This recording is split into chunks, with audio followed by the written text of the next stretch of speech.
Hello, and thank you for stopping by. Today I'm working on this 2000 Chevy Blazer.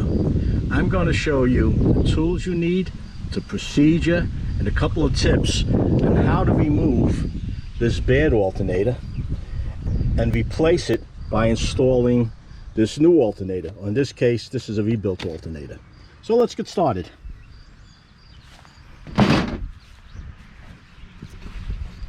First of all, you'll need a ratchet. In this case, it's a 1/2 inch socket that I'm going to use. If you have a swivel ratchet, that would help. Not necessary, but it would help.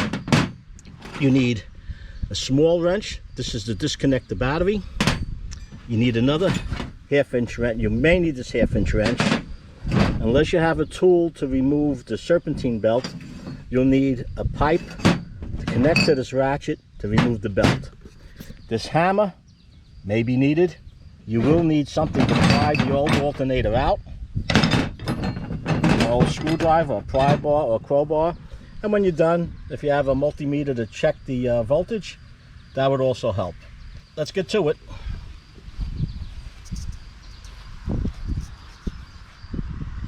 Before we do anything, we're going to disconnect this battery.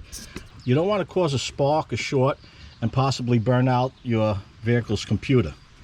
Now, this alternator is fairly simple to remove.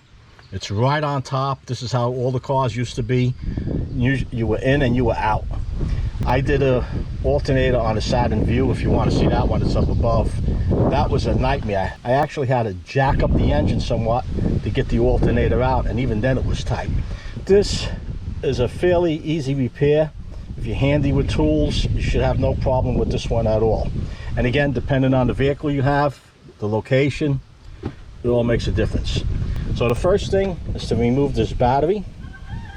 You don't have to remove it. You could just disconnect the ground, and you always want to disconnect the ground first if you're taking it out, then the positive, and when you're installing it, positive first, then the ground. For those of you that know your way around engines, you already know that. This is for somebody maybe just diving into this for the first time. So let me get this battery. And then after that, we're going to loosen this tensioner down below to remove this belt. Now, take a video or a picture of the way this belt is installed, because sure enough, when you take it off this pulley, it's going to fall out, and you're going to say, how does this go back? So take a video of it, a picture of it, or a mental note, draw it, so you know how it goes back. Well, from the previous testing, I knew that this alternator wasn't putting out the charge it needed to.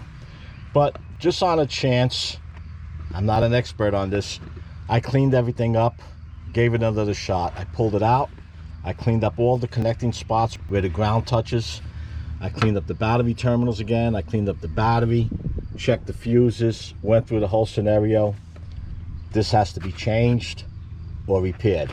I noticed when I pulled the alternator out, there was a lot of oxidation on the alternator itself and where it connects. This might be part of the problem, that it's not getting a good ground connection, because the alternator is grounded to the body of the alternator, to this mount, to the engine, to the car frame, and back to the battery. So I'm going to clean this up. I was using some sandpaper and a brush, but I'm going to use this wheel, and I'm going to clean up all these mounts. I'm going to hit these terminals again, and any place where there should be a ground. I'm going to reinstall the alternator and see if that makes a difference. But I did notice this alternator's bearings on the way out. Didn't notice there's a little bit of noise. I don't know how loud that should be. But if this works, I'm going to order a new bearing for this, and I'll be changing the bearing on this. So I'm going to clean everything up, reinstall it, see if I get the charge, and I'll be back. As I mentioned, the battery doesn't have to be removed, but for the sake of the video, it's just easier for me to show what I'm trying to do in here. Now, down in here, there's a notch. If you have a serpentine belt remover, it would fit right in there. And if you're not a mechanic and you're doing this, you're a DIYer, chances are you don't have that, but a ratchet would fit in there. So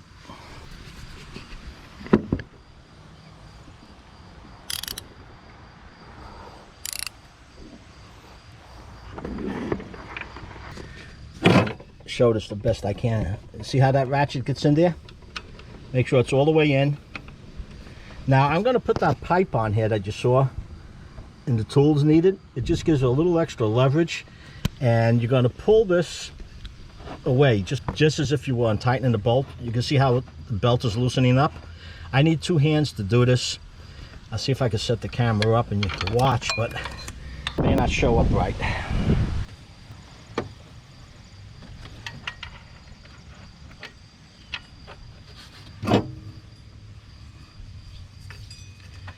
Now if you have that Serpentine belt remover, it makes it a lot easier, but this works as well. You just loosen it up and this belt comes right off, more or less.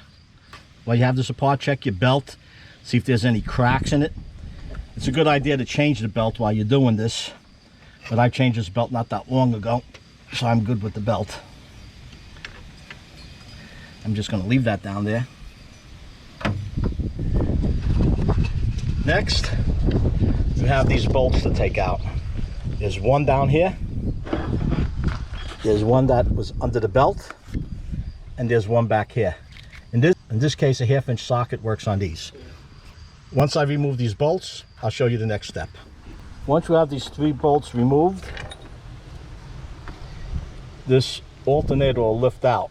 Now I already had this alternator out because I thought maybe the ground wasn't right on it. That's in the previous video. The link to it's up above. And I couldn't get this out due to all the corrosion. I cleaned this up somewhat over here. This was all corroded like this, and there's all this oxidation, corrosion on this aluminum down here. It was a little tough getting it out. You want to be careful. You don't want to break these mounts or break any of the wires.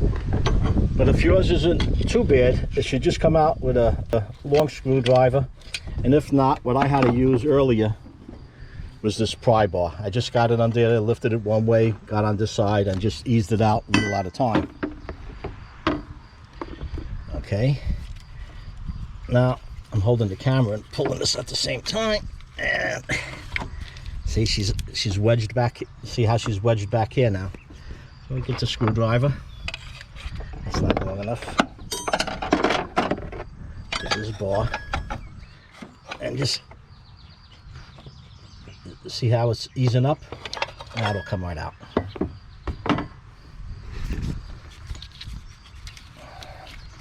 All right.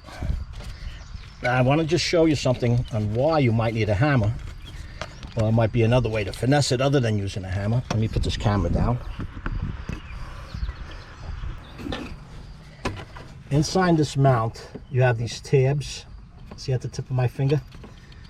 Where the bolts go through, the 2 bottom bolts. And when you tighten these bolts, these tabs get pushed all the way. They squeeze against this part of the alternator, makes it tough to get out. Well, it's even tougher getting in. So what I did, I just got the hammer and gently tap them out some. So before you put the alternator in, you might want to give this a couple of taps. If you have another way to finesse that, feel free. This is just the way I did it. Also, see how it's clean over here? You want to clean up some of this oxidation. That oxidation makes it tough to slide the alternator back in. And I even had a little bit of oil on my finger and wiped it down on here, and on the other side, well, back up in here. So with that done now, that's just a tip, because it is a little difficult to get it in if you have an old engine like this. And now to get this off, on this you need a 1/2 inch either wrench or socket. And the reason you need this is that when you're taking this nut off, if the stud should start turning, you can hold this nut on the bottom. And that's the same as when you're putting it back on. Once you get this off, I just want to show you this so I can put the camera down. You have this wire back here. See this clip? It comes off real easy. Be careful not to break it. You don't want to break this. You get this off.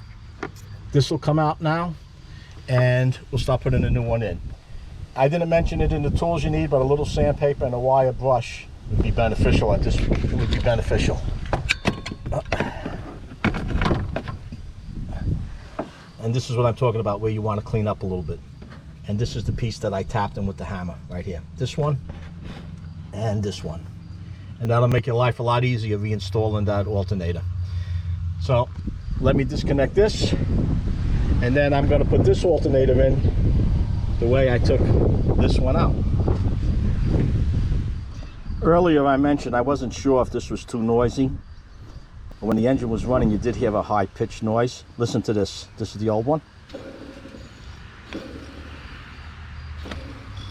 Listen to the new one. No noise at all.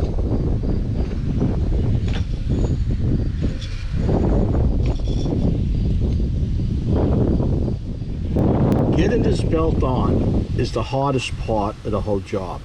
Now, I took the old alternator off, cleaned it up, put it back on just to see if it changed the reading on it. And it was a little ordeal to get the belt on, but it wasn't too bad. I don't know if the slip is a little larger. I don't know what the story was, but I couldn't get this belt on. If you have someone who can help you to hold that tension bar back, with two hands, it goes on fairly easy. Big tip, make sure that the belt is in all the grooves, because if it's off on one, just a little like that, like on these pulleys down below, you have a pulley down below there, you have a pulley down under there, and then you have this piece over here where we playing around with it, it just came off. It's got to lay flat on here. If it's off on any of these, it won't go on. And this is with a belt that's been stretched a little bit. This is a used belt. A new belt probably be a little more difficult.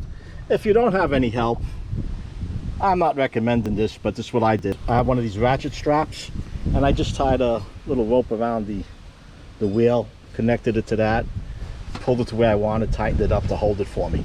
You want to be careful. You don't want this to slip. If it hits you in the face, you'll know about it. And you don't want it to hit this fan and break this fan on you, because that'll be another job to take care of.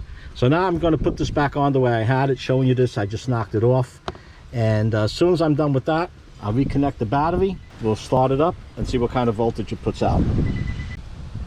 And like that, we got it installed. Okay, all the belts. The belt is around all the pulleys the way it should be. On the bottom, you want to check that. Check over here, make sure it's not too close to the edge. No, we're good over here. Down there, we're good. Battery's good and secure. The boot's back on the post in the back, the positive post. The 3 bolts are on. Everything's looking good on this side. And now I'm going to start it up and see what kind of reading we get. And now I'm going to start it up and see what kind of voltage reading we get.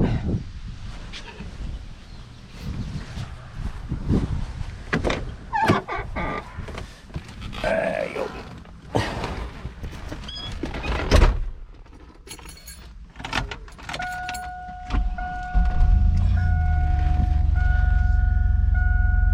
The battery light came on. That's good. That should come on when it first starts up. And we can see the voltmeter inside the truck is reading a little past 14. That's because this battery was low. This battery was down to like 1201, 12.2 volts. This should come back down. So that looks like the new alternator's working. The old alternator, before I take it back, I might take it apart just to see the inside of it. I never pulled one of those apart. What kind of reading we get off the battery, yeah.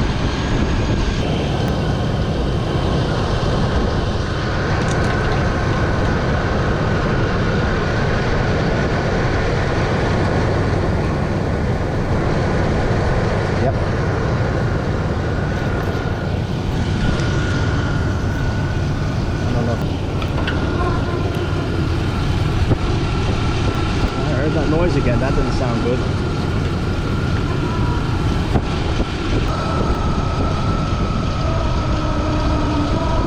Okay, 13.75, that's about where it should be. So we're looking good.